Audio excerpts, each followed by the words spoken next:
Welcome. We're back at the wagon, and here's what we got going on today. Set of these Summit Racing Equipment drag shocks, three-way adjustable, lots of air quotes. They say Doge Tech on them. Yeah, whatever that is. But anyway, this car is old. It shimmies a lot anyway. And I thought, just for the hell of it, let's go slightly above the cheapest option. So three-way adjustables. And one thing I was watching competition or something, a different product, similar, these 3 clicks. But they said you got to put it up, you know, and run it in and out a few times, help get the air in the right spot in the damn thing. So, you know, I'll do that a couple times, and then, you know, pushing them down, and then just you turn it and you feel a big click, and then you feel a little click. There's the big one, there's a little one, there's the third one. So they're easy to adjust. Yeah, you got to do it with them compressed, so they would have to come out of the car, but let's be honest, it don't take long to get a shock out. It's 3 bolts, and you put some clean hardware in there or fix your bolts up a little bit. That's not a big deal. So, and this is a street car meant for fun. It's just a little capable here, a little capable there, drives a little better. Just modernized rig. Maybe a fully stock 2022 Impala wagon would be more like what this drives like now or something. I mean, not with these. I mean, these are only $30. But what the heck? Those ones are probably 50 years old. They got springs on them. I don't know how far the back's going to drop. I may have to get some rear springs. I just don't know. I'm just one thing at a time. And then after this, we're going to do control arm bushings. All right. Block your wheels and use jack stands, damn it. You can't hot rod your entire life if, well, I guess you could, but you could hot rod a longer life if a couple of quick safety deals, you know. Don't go out like that.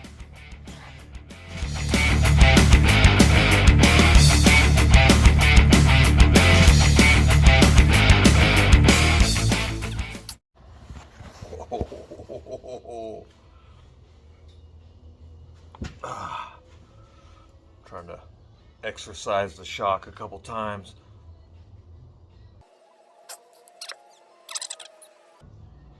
You gotta love the struggle. F. All right, we got it on. There we go. And I think you could possibly slip this right off of here, because that's the way I put it on. You could slip that off, squish it all the way up, and then the actual mark is right here, and you could probably set this while you're under the car. And I think what I'm going to do too is my next move when I do a suspension on the back is I'm just going to do coilovers right off of this mount. I think I can make a strong mount across here, even if I have to box this in a little bit. I think it'll be totally fine. Maybe even run another cross member across the frame just to make sure. Yeah, probably be a nice coilover. Yeah, and then we'll get rid of whatever tonnage and springs we got there. I'm gonna put a straight control arm in, even. Why? I don't know. I'm gonna build a set anyway.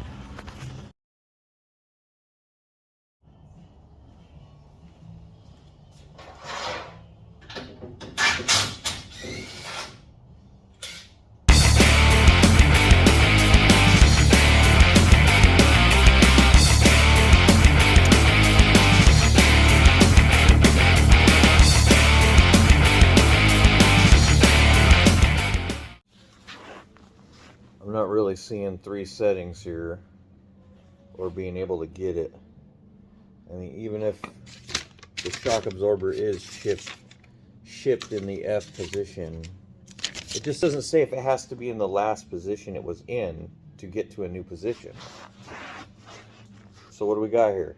All right, got the stupid shock here.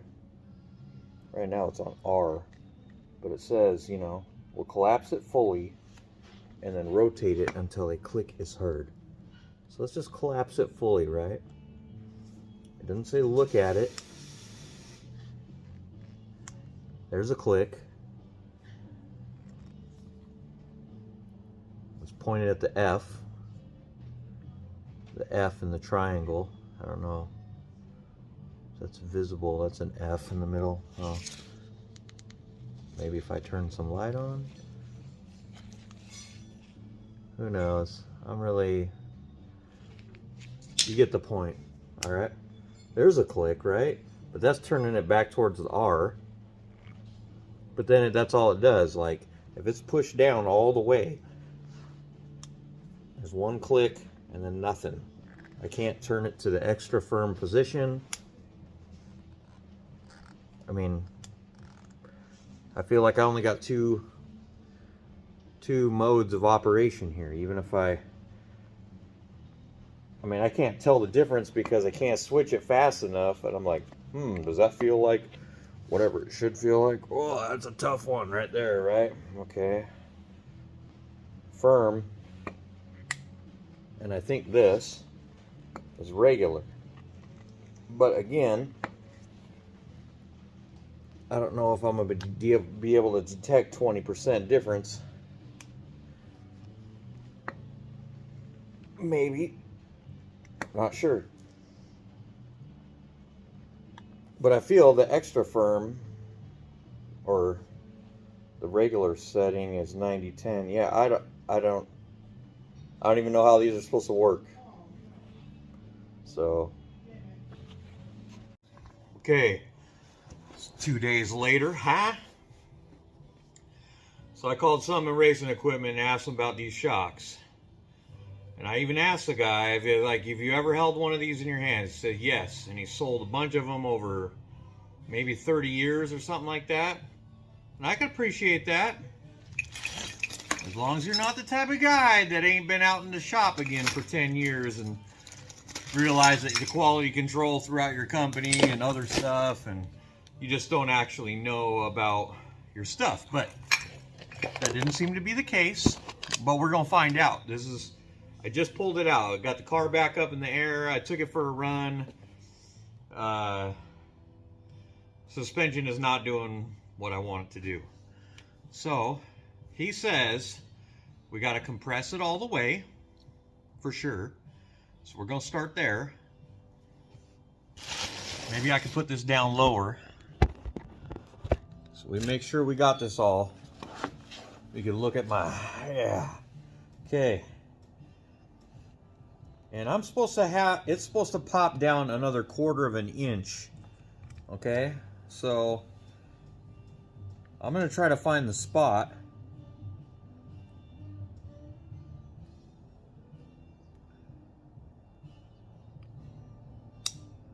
Okay, there it made a clicking noise, right?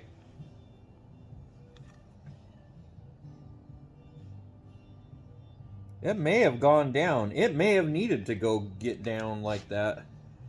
But that's in the firm position, and we really want it in the regular position. Ah. He told me to use a wrench, which is nowhere in the instructions. And sure enough, that clicked. Now, you can keep getting your adjustments. I asked him, do you have to put it back down into the same position you had it in to get it to go in another position? He said no. All you got to do is push it down till it clicks and then get it all the way in. And basically, you can see that that thing is all bottomed out now. Before, it wasn't quite bottomed out. So, okay. It's still difficult to push on top of here. I feel like this is not the best tool for the job, but it's better than what we tried before. So, you know, gonna try it again. We're just gonna keep clicking it around. There's one click. Does that even go point to anything? No. So we're gonna keep spinning it around until we get back to, there's the R. There's the F. And there's the XXF. Okay. So it should be really hard to pull out. Not hard to pull out. Ah, man, I don't know. Let me just do it a couple times. Okay.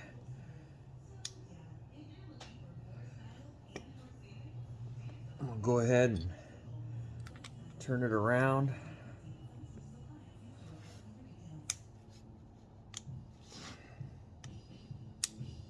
There's one. And that should be the 90-10 setting, if I'm not mistaken.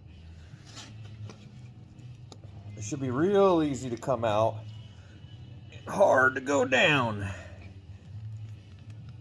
I'm not really sure I feel that 100%, but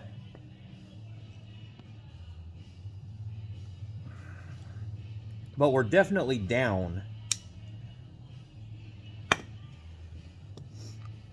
We're definitely compressed all the way. I think having it in the car and running it through a little bit kind of help it settle in, so. There's that click. There's that click. Extra firm. Oh yeah. That's extra firm for sure. This time. Oh shit. Okay.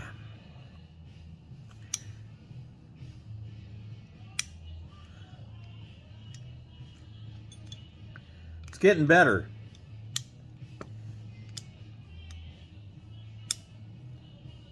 So there's our regular setting. Okay, we're gonna try that. That's the 90-10 setting. I just thought that'd be the most fun to try.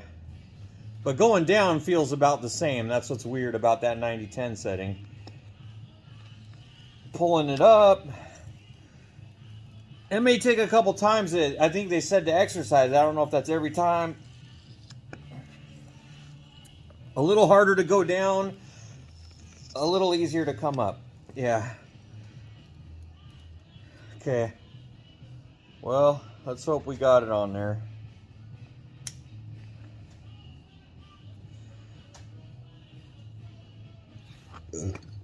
And we should be able to. There's firm, there's extra firm, and then all the way around. Does some clicking, but back to regular.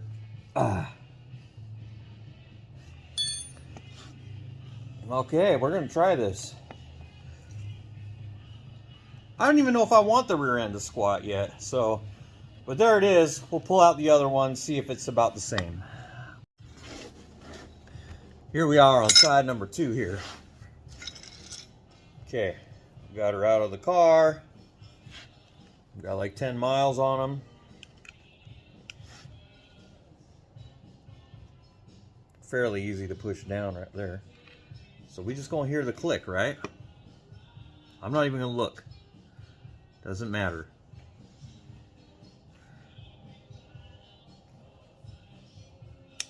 Okay, there it is. And it compresses down quite a ways. So we're going to use the little wrench on the top and pushing down at the same time. Okay, I'm just going to spin it all the way around.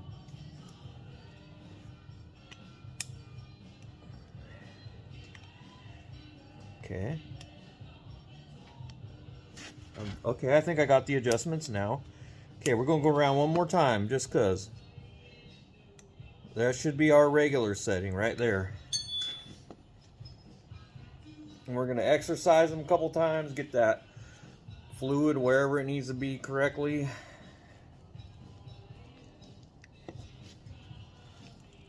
It's pretty hard to push down. A little easier to pull up.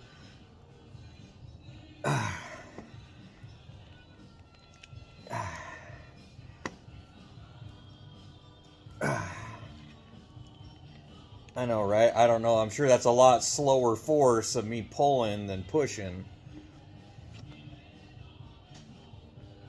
Yeah. Crikey. So, we should be all adjusted. So it just takes a little bit of time. Figure it out. Maybe if they're a little, like, got a little burr. Hopefully there's no burr. We don't want pieces of metal in there, because that's what you get when you get a burr. So hopefully those are smooth, and the way they turn is just a little bit, you know, trying to lock it in. So use a little wrench. This is a 1/4 inch wrench. You still don't have a way to really force it down, but I don't know what they're talking about dropping a 1/4 inch. I don't think it really drops a 1/4 inch. I think it just drops you'll hear the click where it kind of sits, and then just make sure you're pushed in all the way. And then at that point, take a wrench, you know, and it take a little bit of force, but it's got to be all the way down, and it should go, because I was just trying to do it by hand before, and they mentioned the wrench, and I think the wrench and maybe a little something else. And the funniest thing is there a product video also, and it just says buy these shocks. Like, it would be way more helpful, way more informative, may even keep people on the site longer if they just had a little instruction. You know, if you're going to sell stuff, that's how I would do it. Give us information. Information is king. You know, don't keep it. Especially if you're trying to sell something. There's plenty of that going around of just people glorifying stuff, and then, you know, take my money, and then, you know, the failure rate. But sounds like they've had good success with these, so I'm hoping to have good success with these.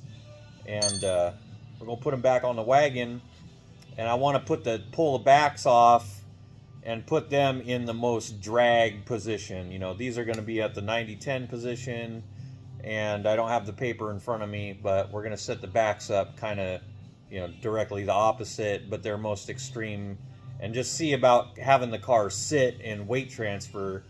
I don't think that's what I exactly want the bars to do ultimately, but I don't have the bars set yet, and we're going to get to that. I'm going to put bushings in, and then I got a bunch of other stuff to do, and I'm going to do adjustable control arms. I got to fix caster on the front end and make it a little more stable. I mean, we got a 4,200 pound car that can go 100 miles an hour in under, say, 9 seconds and 10 seconds. It's plenty quick. So we want to make it, you know, not shimmy, and we want to, you know, start making it adhere to the road a little better, and or the track, you know, the track. All right. So, another shock here. We'll compress it all the way down. Oh, that was definitely not doing what we needed to. Okay, bam, it clicked, popped down a little bit, and then I'm just going to turn it past everything, twist it around.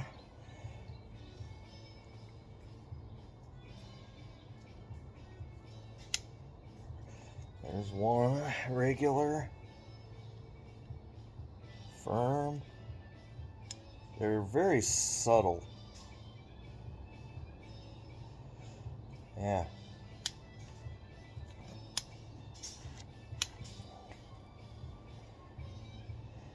That's supposed to be regular. Hard on the extension. Oh yeah, way easier on compression. Okay, we're getting a feel for these now. I guess you got to do them a couple times.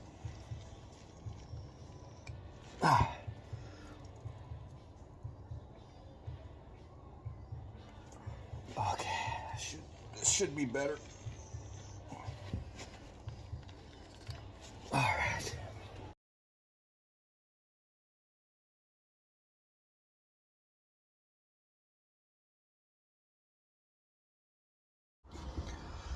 Well, it's difficult to say after only 2 little pulls. I need to take this thing somewhere else and try this out. Besides, one was rolling in and one was just stabbing it, and yeah, I'm not sure, but this should be able to be dialed in. I mean, I could try air pressure. The tires are still at 20 pounds, They're just old takeoff tires off Circle Track car. So I'm hoping to give these shocks a try at the track, maybe, and maybe that's where we're gonna see the biggest difference and be able to utilize this. I mean, my best times were on street tires so far, and according to Draggy, you know, I've already knocked a tenth off of it almost. So yeah, I mean, only good things could happen. At least I can kind of figure it out. I like that little Draggy deal. This little thing that sticks to pretty much anything in this 65 wagon because it's all steel. That's about it. A couple little caveats to those shocks. You know, they're just a little bit funky. Yeah, but they seem to work, so I don't imagine they'll feel that good on the street in the drag setting. So it's nice to be able to switch them back because I don't do a lot of drag racing, but on a little extra effort, I would like to be able to adjust them. So that's the reason for it. Mostly this is made for cruising and enjoying things and turbocharging. Actually, it's a lot of my test bed for data logging too. We got a whole bunch of data to go through here shortly. I'm just trying to get the last couple sensors hooked up into this data monster. I got to get RPM in there, and I haven't decided what else I'm going to be doing yet. I may actually run my shock travel sensors into there for the hell of it. I don't know. We'll see. We'll see. See you in the next video. And we'll do something cool. And rear control arm bushings or something I think is up next. And getting this a couple things wired in. And then I got to finish this center console. Lots of little stuff, so I try to do a little bit of performance, a little bit of cruise stuff, because yeah, I've been thinking about doing door panels and all kinds of stuff, putting glass back in, finishing the tailgate, lots of stuff to do. I really just want to drive the car. I mean, a car of this magnitude of a project is just a money. It's a, you know, it takes money to do, and that's not really one of my strong suits, but it's temporary.